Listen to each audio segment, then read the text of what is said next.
हरिओम। कैसे हैं आप सब? आशा करती हूँ आप सब अच्छे होंगे। तो शुरू करते हैं आज का सत्संग। ओम सतगुरु नमः। ओम परमात्मने नमः।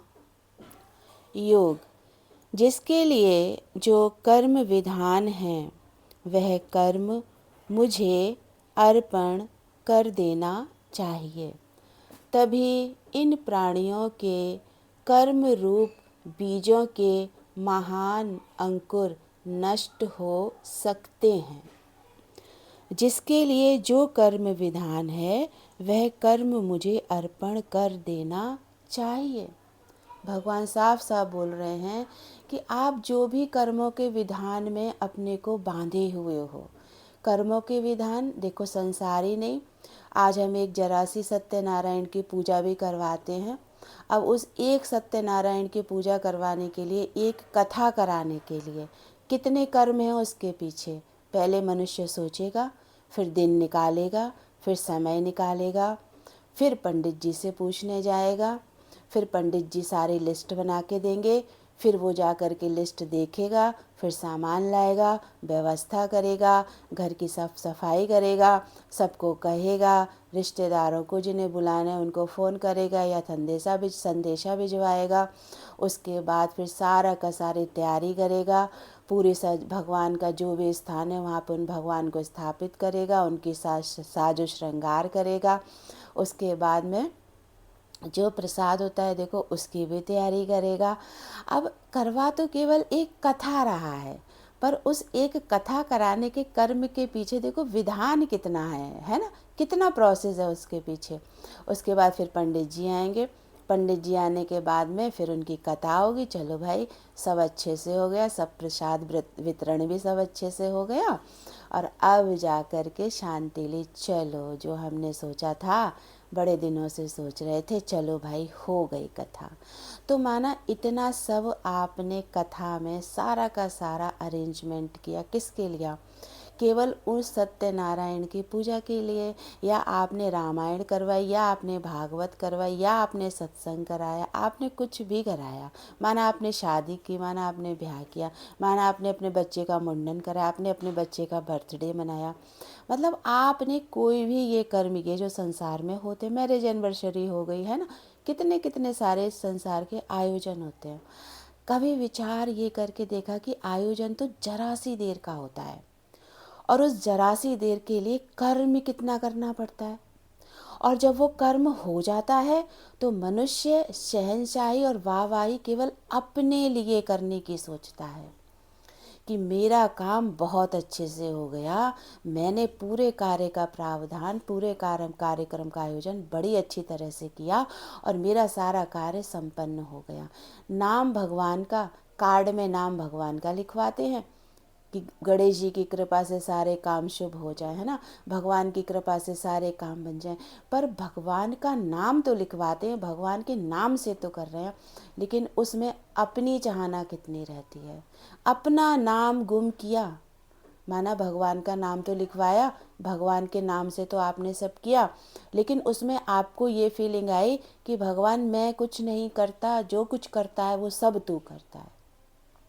और प्योरिटी से, केवल ये बोलने के लिए नहीं, अब आपके अच्छे काम में, अब माना आपने कथा का आयोजन, अब पंडित जी एन टाइम पे मना कर दें, भाई हम नहीं आ पाएंगे, तब वो आपने भगवान के नाम कि भगवान तेरे ही लिए मैंने ये सब काम किया था, अब तू जाने तेरा काम जाने, तब नहीं, तब आप 10 जगह दिमाग दौड़ाओगे, 10 अंदर से, तो 10 अंदर में बातें आएंगी। तो इन सब से बचने का सबसे अच्छा उपाय यही है कि आप अपने अंदर में विचार करें। आपके पास गुरु है, आपके पास ज्ञान है, संसार में आपको सारे काम करने पड़ेंगे, आप किसी भी कार्य से मुख नहीं मोड़ सकते हो। और अगर आपने किसी भी काम से मुख मोड़ा तो वो भी अहंकार है कि मैं तो ये नहीं करता, मैं तो ये नहीं करता, मैं तो अब मंदिर नहीं जाता, मैं तो मस्जिद नहीं जाता, मैं तो मूर्ति पूजा नहीं करता, ये भी बहुत बड़ा अहंकार है। तो संसार में आपको सब काम करने पड़ेंगे, आपको जाना पड़ेगा। आज अच्छा आपने सब जगह से मुख मोड़ लिया, आज आपके घर में ही जब आपके बच्चे बच्चे सब काम करते हैं, जब आप वहाँ पर उपस्थित नहीं होते हो, तो आप उम्मीद तो अपने दुख सुख में उन बच्चों से लगा रहे हो कि भाई हमारे बच्चे दुख सुख में काम आएंगे, है ना, और वो ना चाहते हुए भी आपके काम आते हैं। अब उनका मन नहीं है कि अरे मम्मी तो सत्संगी हो गई, अरे पापा तो वैरागी हो गए, इनको कोई मतलब नहीं, इनको तो अपने से मतलब है। और लेकिन जब आपके साथ कुछ भी घटना घटित होती है, आपको उनकी ज़रूरत होती है, तो काम तो वही आ रहे हैं ना आपके, आते तो वही है ना आपके पास में। फिर आप कैसे ये मन मोड़ सकते हो कि अरे हमें किसी से मतलब नहीं है। तो ऐसे उन बच्चों को भी आपसे मतलब नहीं है, लेकिन फिर भी वो समय पर आपके साथ देते हैं, आपके काम आते हैं, है ना। और जब आपका चारों तरफ से जब आपको संसार वाले पूछना बंद कर देते हैं ना, तो आप यकीन मानो आपका आसरा वहीं लगा रहता है कि अब ये तो पूछेंगे ही पूछेंगे, है ना। और जिसने ये भी छोड़ दिया अपने मन से कि चलो ये भी निकाल दिया मन से कि हाँ ये मुझे नहीं पूछेंगे, तो इनके नहीं पूछने में आपके मन में जितना आप अपने में इस बात में आपने स्थिरता बनाई है, इतना आपने अपना मन बिल्कुल कहते ना कि मन को एकदम से दृढ़ कर लिया कि भाई मुझे ये ना पूछे, मुझे ज़रूरत नहीं है। तो फिर इतना ही मन आपने उस परमात्मा में दृढ़ किया है कि मुझे तो परमात्मा में मेरा मन दृढ़ है बिल्कुल, कि भाई मुझे तो केवल मेरे सारे कार्य का, मेरी सारी प्रारब्ध का भार केवल और केवल उस परम पिता पर मैंने छोड़ा है, मुझे किसी से कुछ लेना देना नहीं है। ऐसे ही आप सारा कार्य का आयोजन कीजिए, संसार में सारे दायित्व निभाते रहिए, लेकिन मन के अंदर में यही भावना होनी चाहिए कि भगवान मुझे कुछ नहीं चाहिए, मेरे सारे के सारे कर्मों का, मेरे सारे के सारे काम का सारा कर्म विधान जो भी मैंने आज तक किया और जो भी मैं करता आ रहा हूँ या जो भी मुझसे आगे होगा, उसका सारा का सारा मैं फल, चाहे वो फल मिले मुझे चाहे उसका फल ना मिले मुझे, मैं सारा का सारा भगवान तेरे अर्पण करता हूँ। आज मेरे जीवन में बहुत परेशानियाँ हैं, बहुत कठिनाइयाँ हैं, मैं बड़ी कठिनाई से अपना जीवन जी रहा हूँ। बहुत सी बातें होती हैं जो आप इस संसार वालों को बता सकते हो, ऐसी बहुत सी बातें होती हैं जो आप किसी को नहीं बता सकते हो। अपने मन में अंदर ही अंदर घुटते हो, अंदर ही अंदर घुटन भरा जीवन जीते हो, और बाहर आप एक मुस्कुराहट के साथ जाते हो ना। तो वो सारे की सारी मन की पीड़ा किसको अर्पण कर दें? परमात्मा को अर्पण कर दें। हम सुख अर्पण ना करें परमात्मा को, हम अपने सारे दुख अर्पण कर दें, सारी अपनी समस्याएं अर्पण कर दें, सारे अपने मन को विचलित करने वाली बातें अर्पण कर दें। हमारे साथ हमारे वाले अच्छा व्यवहार नहीं कर रहे हैं वो अर्पण कर दें, हमारे साथ बाहर वाले अच्छा व्यवहार नहीं कर रहे वो अर्पण कर दें, हम बहुत सर्दी से परेशान हैं वो अर्पण कर दें, हम बहुत गर्मी से परेशान हैं वो अर्पण कर दें, हम बहुत भूखे हैं वो अर्पण कर दें, सारे अर्पण करें। जब हम दुख बोलते तो हैं कि हम भगवान अब मेरे सारे दुख तेरे हैं, अगर भगवान के सारे दुख आपने भगवान को अर्पण कर दिए हैं, तो फिर उन दुखों में दुखी होने का तेरा कोई अधिकार नहीं है। क्यों दुखी होता है? बेटा चला गया क्यों दुखी होता है? पति चला गया क्यों दुखी होता है? बार बार तू कहता भी है भगवान की लीला है, भगवान ने दिया था भगवान ले गया, भगवान ने रिश्ते बनाए थे, भगवान ने जोड़े बनाए थे, आज भगवान ने जोड़ा जो है वो आज भगवान ने जोड़ा अलग कर दिया, भगवान ही के तो पास गया। तो जो चीज़ भगवान के पास जा रही है तो उसमें तो खुशी मनानी चाहिए, उसमें दुखी होने वाली कौन सी बात है। लेकिन सच तो ये है कि मनुष्य केवल मुख से बोलता है, लेकिन अपने मन को, अपनी बुद्धि को, है ना, वो हमेशा सब कुछ पाने की ही चाह में लगाता है, और जब वो चीज़ उसके हाथ से निकल जाती है तो बस वो रोता रहता है। तो इसलिए कि जो भी कर्म का विधान है, आज हमने 27 साल अपने बेटे के साथ गुजारे, आज हमने 50 साल अपने पति के साथ गुजारे, आज हमने 20 साल, 22 साल, 25 साल अपने माता पिता के साथ गुजारे, अपने भाई बहनों के साथ गुजारे, धीरे धीरे वो संसार छूट गया ना, धीरे धीरे आज हमारे बेटे और पति वाला भी संसार छूट गया ना। तो उन संसार को छोड़ते वक्त बहुत दुखी हुए थे, बहुत रोए थे, पर धीरे धीरे आगे की परिस्थितियों में अपने को बैलेंस में ले आए, और कैसे भूल गए मैके में भाई को, बहन को, है ना। आज जिन्होंने अपने मुँह के धागे आज भी बांध रखे हैं उन्हें तो फिर भी चिंता होती है, पर जिन्होंने जितना जितना कट कर दिया है उन्हें देखो कितनी चिंता होती है। कभी तीज त्योहार, कभी दिन वार आते हैं, बस उस समय याद आता है हाँ ये हाँ वो, वरना सब अपनी गृहस्थी में मस्त हैं, किसको किसकी परवाह है। तो ऐसे ही जो आज हमारे साथ जितने भी हमें दिख रहे हैं 3 4 6, हमारा सारा दुख का रोना वही है। हमें चाहिए उनसे कुछ, हमें चाहिए उनसे कुछ, हमें उनसे कुछ नहीं चाहिए, और हमें और आपको उनसे कुछ नहीं मिलेगा, ना कुछ मिला है और ना कुछ आगे मिलेगा। इतना पीछे जीवन में अपने झांक के देख लो कि किसी को भी इस संसार वालों से सुख मिला है? किसी को भी संसार वाले के सुख से कभी तृप्ति आई है? आगे वाला माना आपके लिए आज तक सुख की चिंता कर रहा है, लेकिन आपके अंदर तो आज भी तृप्ति नहीं है, क्योंकि कल का दिन आएगा तो फिर एक नए सुख की चाहना, कल का परसों का दिन आएगा तो फिर आपको एक सुख के लिए उसको कुछ ना कुछ काम करना पड़ेगा।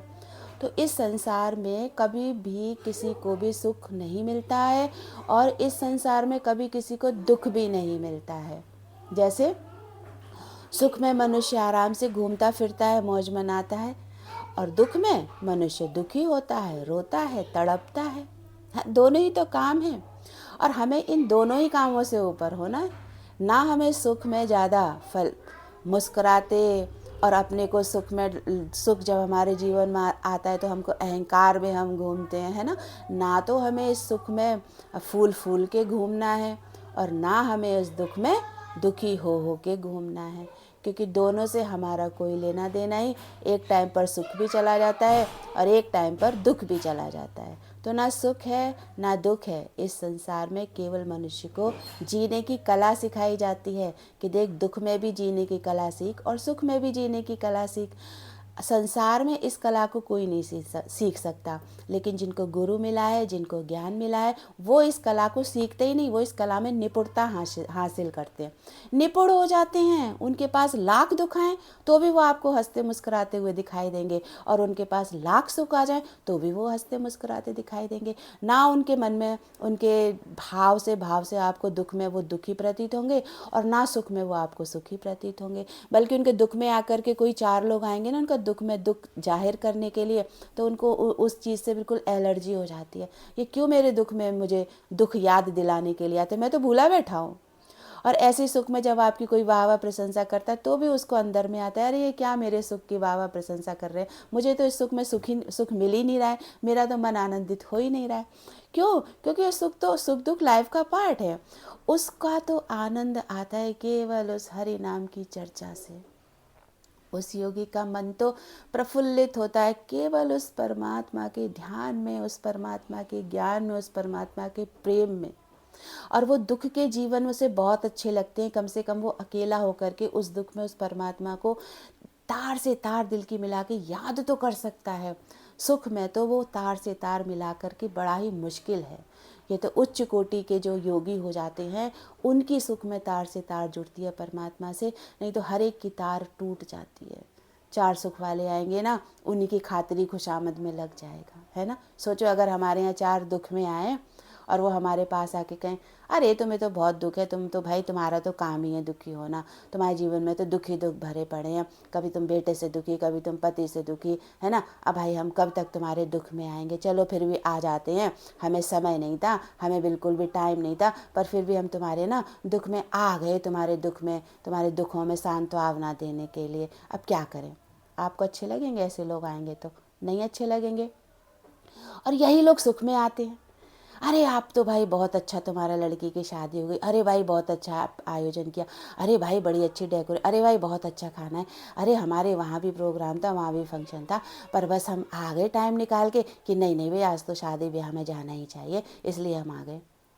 अब आपको वो लोग बहुत अच्छे लगते हैं, अरे देखो ना समय निकाल के आया, अरे देखो ना हमारे सुख में शामिल होने आया। क्यों अच्छे लगते हैं? विचार करो। दुख में आपको सांत्वना देने वाले और सुख में आपको सांत्वना देने वाले दोनों लोग सेम हैं, मेंटलिटी में कोई अंतर नहीं है।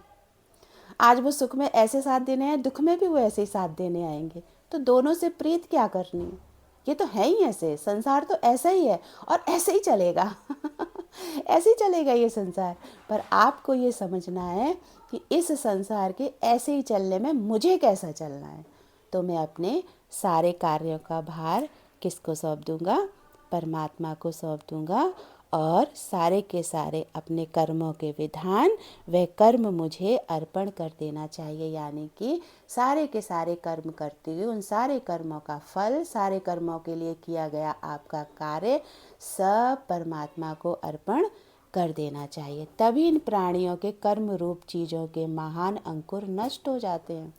जो व्यक्ति जो भी पीछे ज्ञान चला इसके अनुसार अपना जीवन बनाता है तो उसके जीवन के महान अंकुर नष्ट हो जाते हैं, कर्म करते हुए महान अंकुर बनते हैं, है ना। देखो हमारे साथ गलत होगा तो क्या करेंगे कि अगर उस इंसान ने हमारे साथ अच्छा भी करना शुरू कर दिया ना, कि माना कल वो बड़ा गलत था, आज वो हमारे साथ बहुत अच्छा बन गया, लेकिन आपके मन में से उसने जो आपके साथ गलत काम किया है ना, वो आप भावना निकाल नहीं सकते। निकाल सकते हैं? नहीं निकाल सकते। अच्छा, किसी आदमी ने आपके साथ बहुत अच्छा किया है ना, और आज वो आपके साथ बड़ा गलत कर रहा है, तो उस व्यक्ति ने जो आपके साथ अच्छा किया है, आप उसकी भी वो भावना अपने मन से निकाल नहीं सकते। यानी कि अच्छे और बुरे का जो बीज आपके मन में पड़ गया, उसको आप चाह कर भी नहीं निकाल सकते। और यही अंकुर है, यही अंकुर है कि आज उसने आपके साथ गलत किया है, तो अगले जन्म में वो आपके साथ फिर गलत ही करने आएगा। इसलिए गलत करने आएगा क्योंकि वो लाख अच्छा बनाए आपके साथ में, पर अंकुर तो आपके मन में आज भी उसकी बुरी ही बातों का है। इसने मेरे साथ ऐसा कि आज अच्छा बन गया, लेकिन इसने मेरे साथ इतना गलत किया, इतना गलत किया। तो अगले जन्म में आपको उसके अच्छे फल का कोई फल नहीं मिलेगा। वो जो बुरा अंकुर फूटा ना, बुरा अंकुर जो आपके मन में, जो आपके मन में बुरा अंकुर यानी कि बुरे जो बीज बो दिए आपने, वही अगले जन्म में फिर काम करेंगे, और फिर वो आपको डबल गलत करेगा आपके साथ में। क्योंकि बीज हमेशा बढ़ता है, छोटा नहीं होता, इस बात का आप ध्यान रखना। कोई भी बीज आप डालोगे वो हमेशा बीज पनपता है, और कोई बीज ऐसे होते हैं जहाँ पानी खाद ना दो तो भी वो पनप जाते हैं, है ना। तो इसलिए इस बात का खास ध्यान रखें। अच्छा, आज आपके साथ कोई अच्छा कर रहा है, बहुत अच्छा कर रहा है ना, और अब वो गलत करने लगा, तो अच्छे कामों का भी अंकुर है आपके मन में, बीज पड़ा हुआ है। अब अगले जन्म में भी वो आपके साथ अच्छा ही काम करने आएगा, लेकिन क्योंकि उसने बाद में गलत भी किया है, तो फिर वो बाद में आपके साथ फिर गलत करेगा, फिर गलत करेगा। ये कर्मों के बीज, या आपने किसी के साथ ऐसा किया या आपके साथ ऐसा हुआ, ये कर्मों के बीज कभी नष्ट नहीं होते हैं। इसलिए अपने मन में से बिल्कुल अच्छा करने वालों को और बुरा करने वालों को, दोनों को अपने मन से बिल्कुल टोटल निकाल फेंकना है। अपने मन को एकदम शुद्ध बनाना है, एकदम साफ बनाना है। बाहर से आप कोई भी एक्शन करो, बाहर से आपके साथ बुरा करने वालों को आप 4 गाली भी दे सकते हो, आप 4 थप्पड़ भी लगा सकते हो, वो बाहर का कर्म है, उससे अंदर का कोई वास्ता नहीं। लेकिन अंदर अगर आपने बाहर 4 थप्पड़ नहीं मारे, 4 गाली नहीं दी, और अंदर आपने उसके लिए 4 थप्पड़ और 4 गाली का मन बना लिया, तो आपका वो बीज है। फिर वो आपको चाहे इस जन्म में मारने को मिल जाए, या आपको अगले जन्म में, या फिर आपके हो सकता है 4-6 जन्म के बाद आपके साथ में ये परिस्थितियाँ, घटनाएं घटित हो, तो आप आज के इस जन्म का जो आपने अपना लेखा जोखा तैयार किया, बीज तैयार किए, वो हो सकता है आपके 4 जन्म के बाद फलीभूत हो। तो हमने एक जन्म नहीं, अगला जन्म नहीं, हमने अपने 4 जन्मों की तैयारी कर ली, क्योंकि पता नहीं अगले जन्म में वो व्यक्ति हमारे साथ, भगवान उसका हमारे साथ लेखा जोखा बना के भेजे ना भेजें। ये तो भगवान की, परमात्मा की कार्य प्रणाली है कि वो हमारे जीवन में जिन भी व्यक्तियों को भेजता है, आप ये यकीन मानिए, हमारे आसपास, हमारा शहर, हमारे माँ, हमारे बाप, हमारे भाई, हमारे बहन, हमारे स्कूल, हमारे कॉलेज, हमारे मित्र, हमारे ससुराल वाले, आज हमारे प्रेम वाले, जान पहचान वाले, हमारे सत्संगी, हमारा गुरु, ये सब से हमारा पिछले जन्मों का नाता चला आ रहा है। कोई अनजान नहीं है हमारे लिए। ये सब हमारे किसी न किसी रूप में हर जीवन में हमारे साथ थे, और आज भी हमारे साथ हैं, पर हम इसलिए नहीं पहचान पाते क्योंकि ज्ञान नहीं होता ना, दृष्टि नहीं होती। इसलिए सारे कर्मों का फल केवल और केवल परमात्मा को अर्पण कर दें। आपसे लाख गलती हुई हो तो भी परमात्मा को समर्पित कर दें, और आपने लाख किसी के लिए अच्छा किया हो तो भी परमात्मा को समर्पित कर दें। जितना जितना आप समर्पण भाव परमात्मा में रखेंगे, उतने उतने आपके जीवन के सारे बुरे कर्मों के अंकुर, यानी कि सारे के सारे बुरे कर्मों के बीज नष्ट हो जाएंगे। अब जब बीज नष्ट ही हो गया तो फिर कहाँ से उगेगा, कहाँ से लगेगा। तभी कहते हैं ना कि कोई एक होता है, कोई एक विरला होता है जो जीवन में मुक्ति पाके जाता है, क्योंकि उसका जन्म होते ही उसको ये अंदाज़ा हो जाता है कि भगवान उसमें बैराग भावना डाल के भेजते हैं। जैसे आप बुरे कर्मों का बीज बो रहे हो, अच्छे कर्मों का बीज बो रहे हो, आप सोचो ऐसे ही तो कोई तो होगा ना जिसने बचपन से उस परमात्मा का बीज बोया होगा कि भगवान इस संसार में बड़े कष्ट हैं, भगवान इस संसार में बहुत दर्द है, भगवान इस संसार में बड़े दुख हैं, हे प्रभु अब तो तेरे नाम में मेरे लगन लग जाए। कभी उसने काली की भक्ति की होगी तो काली की प्राप्ति की होगी, कभी उसने हनुमान जी की भक्ति की होगी तो हनुमान जी की कृपा प्राप्ति की होगी, कभी उसने शंकर की भक्ति की होगी तो शंकर जी की कृपा प्राप्ति की होगी, और कभी उसके मन में ये ख्याल आया होगा कि भगवान वो जानो जिनको तूने इन सब को बनाया है। शंकर को भी तूने बनाया, कृष्ण को भी तूने बनाया, राम को भी तूने बनाया, दुर्गा को भी तूने बनाया। हे परमपिता परमात्मा, अब मुझे वो ज्ञान दो, वो मुझे भक्ति प्रदान करो जिससे मैं तुझको जानूं। और सच मानो, आप चाहे जितने भी देवी देवताओं को पूजते हो, ये सारे आपके अच्छे कर्मों का फल आपको देते हैं और उसके बाद में फिर जन्म और मृत्यु में भेज देते हैं, है ना। तो इसलिए उसके प्रति सारे कर्म समर्पित क्यों नहीं कर देने चाहिए, जिससे कि हमारा हमेशा हमेशा के लिए आवागमन छूट जाए, हमेशा हमेशा के लिए हमारा इस मृत्यु लोक में आना ही छूट जाए। तो वो सर्वसत्ता है केवल केवल उस परमपिता परमात्मा की, उस ब्रह्म की, निर्गुण मेरे निराकार की, कि जिससे प्रीत लगाएं, जिससे मन लगाएं और उसमें उसको सारे कर्म अपने अर्पित करते चलें कि भगवान आज मुझसे ये हो गया, ठीक। और जब आप उसमें सारे के सारा कर्म जब अपना आप उसको समर्पित करते जाते हो ना, तो एक टाइम पर आपको होश ही नहीं रहता है कि आप अच्छा कर रहे हो कि बुरा कर रहे हो। आप तो इस संसार में, आज आपके पास कोई सब्जी वाला आएगा, अगर वो बैगन लाया है, माना उसके ठेल पे बैगन है, तो आप बैगन ही तो देखोगे ना। अब कोई सब्जी वाला आया, उसकी ठेल पे माना गाजर भी है, बैगन भी है, मूली भी है, पालक, तो आप वो 4 सब्जियां देखोगे। तो ऐसे ही एक परमात्म भगवत प्रेमी का जीवन हो जाता है, जो अपना सारा का सारा कार्यभार परमात्मा को समर्पित कर देता है। उसके पास जो भी व्यक्ति आता है वो उससे वैसी बात कर लेता है। अब कोई इसको गाली देने आएगा तो वो एक क्या, वो 4 गाली दे देगा उसको। हाँ, वो 4 गाली देता है। कोई इसके बारे में एक शब्द बुरा बोलेगा, वो 10 शब्द उसके बारे में बुरा बोल देगा, क्योंकि भाई आ ही वो रहा है ना। इसलिए तो कहते हैं ना, मुक्ति मुक्त का जीवन इतना अच्छा है जीना कि जिसको जीना आ जाएगा वो इतनी मौज लेके जाता है इस संसार के लोगों की, इस संसार के सारे 30 त्योहारों की, इस संसार के सारे कामों की, कि जितना एक संसारी कभी नहीं ले सकता है। तो बस जितना जितना हम भगवान के ऊपर अपना सारा का सारा कर्मों का जो विधान है, हम सब का सब उस परमात्मा को अर्पण कर दें और अपने कर्म रूपी बीजों के महान अंकुरों को नष्ट कर दें। अब कर सकते हैं ना, ना डालें मन में, कर दें, महान अंकुरों को नष्ट कर दें।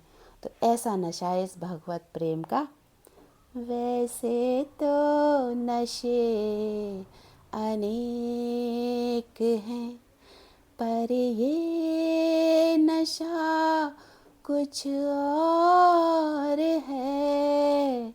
साकी जो पिला दे एक बार जिसे, रहता है सदा खुमार से। वैसे तो नशे अनेक हैं, पर ये नशा कुछ और है।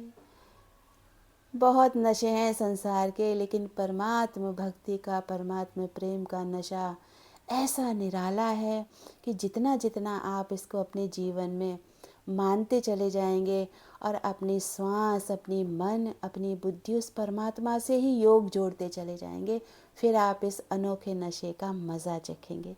तो आज की वाणी में यहीं पर विराम देती हूँ। फिर मिलते हैं आपसे अगले सत्संग में। आप सब अपना ध्यान रखिएगा। हरि ओम।